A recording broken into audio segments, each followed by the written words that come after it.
이동주 모시겠습니다. 의원님 오랜만에 나오셨습니다. 지난 4월 총선 직전에 시민당의 비례후보로 나와서 기억나시죠? 예.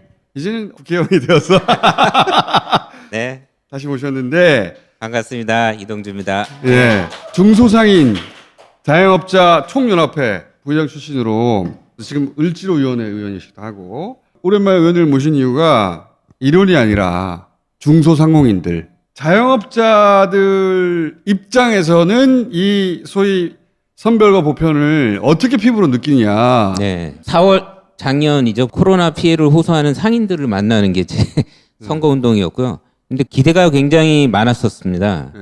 5월 달에 재난지원금을 받고 굉장히 막 그 표정들이 네. 예, 횡재를 했다는 횡재. 이런 행복한 인천이나 이런 경기도 같은 데는 지역사랑 상품권 네. 형태로도 일부가 좀 그렇죠. 신청을 해서 상품권 플러스 받았습니다. 카드 뭐 이런 식으로. 예. 지금. 예. 근데 그 지역사랑 상품권은 또 10%가 또 캐시백이 되니까 심지어는 이걸로 재테크를 해야지 뭐 이런 얘기도 재테크를 해야지. 있었고. 예. 그러니까 첫 번째 보편 지급 때 그렇죠. 중소상인 혹은 자영업자들은 굉장히 기뻐했다. 네. 그 카드로 충전 받았을 때도 100만 원씩 예, 예. 이 사용처가 제한돼 있었지 않았습니까? 예, 그렇죠. 대형마트나 백화점이라든가 유흥업소 이런 데는 좀 안 되고. 못하고, 예. 동네 골목 상권을 주로 이용하게끔 돼 있다 보니까 동네 상권에 굉장히 활기가 돌았습니다. 실제로. 그래서 정말 이 자영업자들이 세금을 낸 만큼 자기가 혜택을 받는구나. 굉장히 이제 국가에 대한 믿음이 많이 생겼죠 그때. 그러니까 세금이 결국 이렇게 돌아와서 나한테 큰 도움이 되는구나. 그렇죠. 예. 그래서 사실은 이번에 12월 달 3차 대유행이 퍼지면서 코로나 피해로 매출 급감이 영향이 누적이 되고 하다 보니까 재난지원금 논의가 불붙었을 때 정말 많은 분들이 그때 기억을 말씀하시면서 꼭 그렇게 동네 상권에 쓰일 수 있는 소비성 소멸 쿠폰으로 해서 꼭 지원해 달라. 다시 한번. 예, 다시 한번 꼭 지원해 달라. 이런 하소연이 제일 많았습니다. 예, 그때를 기억하는 분들이 되게 많았어요. 그러니까요. 초기에 10만 원씩 주는 그런 상품권이 있었어요. 지자체별로. 그것도 겪어봤고, 그리고 100만 원 주는 카드도 겪어봤고, 그리고 선별 지원도 겪어봤고, 여러 종류를 겪어봤잖아요.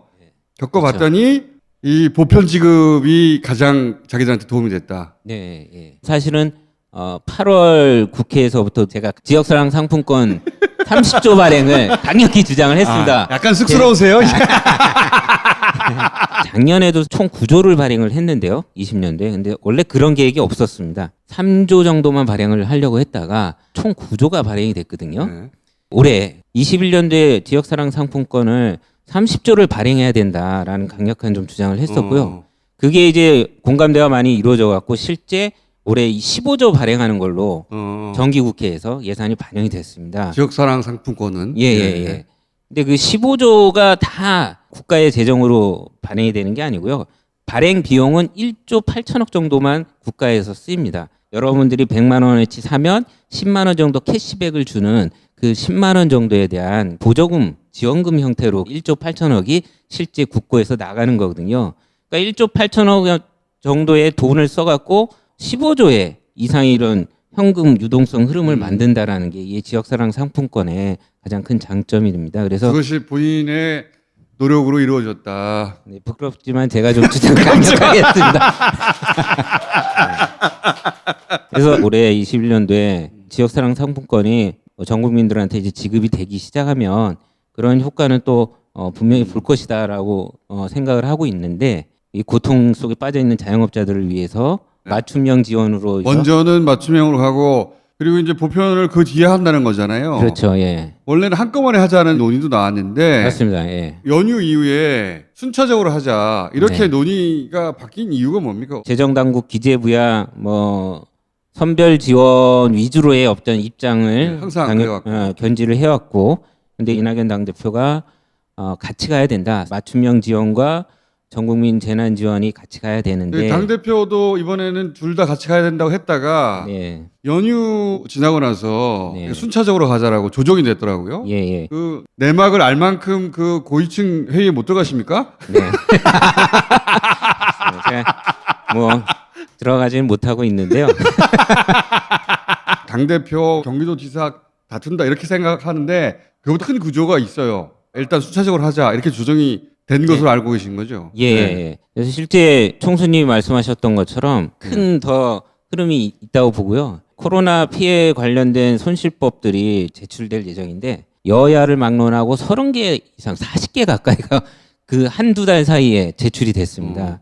근데 뭐 중복되는 내용도 많고 보상 관련해서. 예, 네. 보상 관련돼서 내용들이 참 많은데 기본적으로 국가의 의무죠. 그렇죠. 예, 네. 행정명령에서 영업을 제한받았던 분들한테 그러니까 가게 충분한 손실 보고 보상을 해야죠. 몇 시에 문 닫으시오라고 국가가 명령해서 그로 인한 피해이기 때문에 국가가 보상해 줘야 되는 거예요. 맞습니다. 네. 예. 그게 벌써 8월 이후로 5, 6개월 이상 됐던 업종들도 많거든요. 근데 그 손실 보상을 4인 이하 업종, 뭐 매출 4억 원 이하, 뭐 2개 이상의 업종이 있으면 그 중에서 제일 큰 놈만 한 놈만 신고해서 보상받아라. 뭐 이런 가이드라인을 막 쳐갖고 잘라내는 거죠. 그러다 보니까 이 선별 지원 자체가 또 다른 차별을 낳게 됩니다. 그렇기 때문에 이 선별 지원은 국민들을 분열시키는 거다 이런 평가를 받을 수밖에 없습니다. 그래서 제가 이제 주장하는 거는 그 보편적 재난지원금이 필요하다. 그걸로 커버가 다 안 되니 맞습니다. 예. 보완해 줘야 되는 거고. 그렇죠. 예. 이건 서로가 보완해주는 측면에서 같이 가야 되는 맞아요. 예, 중요한 정책이라고 봅니다. 이번에 선별을 먼저 한다면 바로 뒤따라야 된다. 상인들도 만나지만 을지로위원회 활동을 하다 보니까 프리랜서라든가 특고라든가 이런 분들은 등록을 안 하고 진짜 품앗이 일을 하면서 돈을 받는 분들이거든요. 이런 분들은 국세 당국에 잡히지도 않습니다. 그리고 부처가 통계도 정확히 갖고 있지 못하고요. 그러다 보니까 이런 분들에 대해서는 손실을 입증도 못해. 그러니까. 예.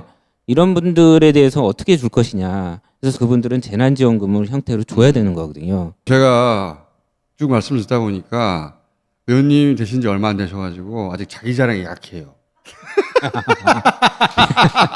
이렇게 해가지고는 안 됩니다. 더 네. 뻔뻔하게 이거 내가 했죠요. 내가 이거 법 만들었어요. 네. 내가 이 돈 끌어가지고 저쪽에 줬어요. 적극적으로 하셔야지. 네네. 다음에 또 국회의원 하셔야 될 거 아닙니까? 네. 초선이라 아직 네. 초선 1년 차입니다. 아직. 네. 1년 차입니다. 감안해 주시고 제가 예, 법안을 하나 소개를 해드리려고 재난지원금과 손실보상이 같이 가야 된다라는 이런 차원의 주장을 하는 것과 기억하시는지 모르겠지만 제가 임대료 멈춤법이라고 예. 예, 그걸 냈습니다. 12월 초에 기억 못하죠. 영업 제한 금지를 받은 행정명령을 받았던 임차인들의 임대료를 보존해 주기 위한 법입니다. 반응이 굉장히 뜨겁더라고요. 상인들은 환호를 하는데 임대인들한테 너무 과도한 책임을 그렇지. 지우는 거 아니냐. 재산권 너무 그렇죠. 제약하는 거 아니냐. 네, 사실은 그런 법은 아닙니다. 그래서 임차인들이 영업을 해주기 때문에 임대인이 갖고 있는 건물의 가치가 계속 유지가 되고 거기서 임대료 수입을 받으면서 본인 그 건물도 유지하는 거 아닙니까? 근데 임차인이 영업을 못 하는데 어떻게 임대료를 받겠습니까? 그럼에도 불구하고 임대인들 중에서는 건물을 담보 대출도 받은 게 있기 때문에 제가 이제 그 법안에 같이 넣어놓은 게 그런 임대인들을 위해서 지원 정책도 같이 넣어놨습니다. 내가 이렇게 꼼꼼하게 잘했다. 예. 그래서 임대인들도 같이 임대료를 감액을 해주면 감액해 주분 만큼 세금 공제라든가 금융 비용에 대한 이자 지원이라든가 이런 걸 받을 수 있게 제가 같이 넣어놨습니다. 조사를 해봤을 때도 임대료에 대한 부담이 가장 많이 그렇죠. 나왔습니다. 아무것도 안 해도 무조건 나가니까 매달. 예. 그리고 다음에 종사자를 좀 많이 둔 그러니까 소상공인 범위를 넘어서는 자영업자들은 또 임대료보다는 인건비죠. 예. 그분들은 이제 인건비와 매출. 예. 그게 그리고 걱정인 것이고. 그런 종사자를 많이 둔 소상공인 이상의 범위의 업종들이 이 지역사랑 상품권, 예. 보편적 재난지원금의 효과를 톡톡히 봤다는 업종들입니다. 그렇죠. 이런 그런데 바이오 가가지고 슈퍼마켓. 상품권 쓰는 거예요, 사람들이. 네. 그러니까 아무리 두텁게 한다고 해도 그 기준에 맞춰 있는 사람들한테만 갈 수밖에 없기 때문에 그 기준을 누가 만듭니까? 재정 당국이 또 만들 거예요. 그렇죠. 예. 그럼 그 재정 당국의 눈에서 벗어나 있는 정말 수많은 프리랜서라든가 특허라든가 이런 소상공인 이상의 이런 자영업자들에 대해서는 어떻게 피해를 보상해 줄 겁니까? 그러니까요. 그분들도 피해 다 입었는데. 예, 그러니까 저는 이건 같이 가야 된다라고 좀 그러면 말씀드리고요. 선별도 하고 보편도 하고 손실보상 입법도 하고 네. 그리고 지역사랑 상품권도 돌리고 그렇죠. 이걸 총체적으로 촘촘하게 돌려줘야 그렇죠. 경제가 예. 전체적으로 예, 맞물려 잘 돌아갈 수 있다. 네, 네. 거기에 내가 큰 기여를 하고 있다는 거예요 지금. 중소상공 그러니까 동네 가게를 대변하는 첫 번째 의원님이에요. 근데 아직 광고를 잘 못하셔가지고 언론에 잘 안 나와. 제가 그 12월 임대료 멈춤법을 내고 난 다음에 코로나 손실법을 특별법을 또 냈습니다. 예. 그 이후에 여야가 막론하지 않고 한 40여 개의 법들이 줄줄이 이제 물꼬를 텄다. 올라오게 됐습니다. 그래서 다음 주에 저희 관련 법안들 상임위에 제출이 돼서 심사를 하게 될 겁니다. 제가 같이 참여를 해서 정말 소상공인 자영업자들 포함해서 코로나 피해 문제와 관련돼서 제대로 된 법을 좀 만들고 재정 당국에서 얘기하는 이 말도 안 되는 기준들과 이 저희 앞에 현실하고 주장했던 있더니. 부분들에 예. 대해서 관철시킬 수 있도록 최대한 노력을 박수! 의원님 가끔 모셔가지고 훈련을 좀 더 시켜드려야 되겠어요. 뻔뻔하게. 자 예, 오늘 여기까지 하겠습니다. 트레이닝. 감사합니다. 고맙습니다. 고맙습니다. 동네 가게를 대변하는 첫 번째 국회의원이고 일을 굉장히 잘하시거든요. 근데 쑥스러워가지고.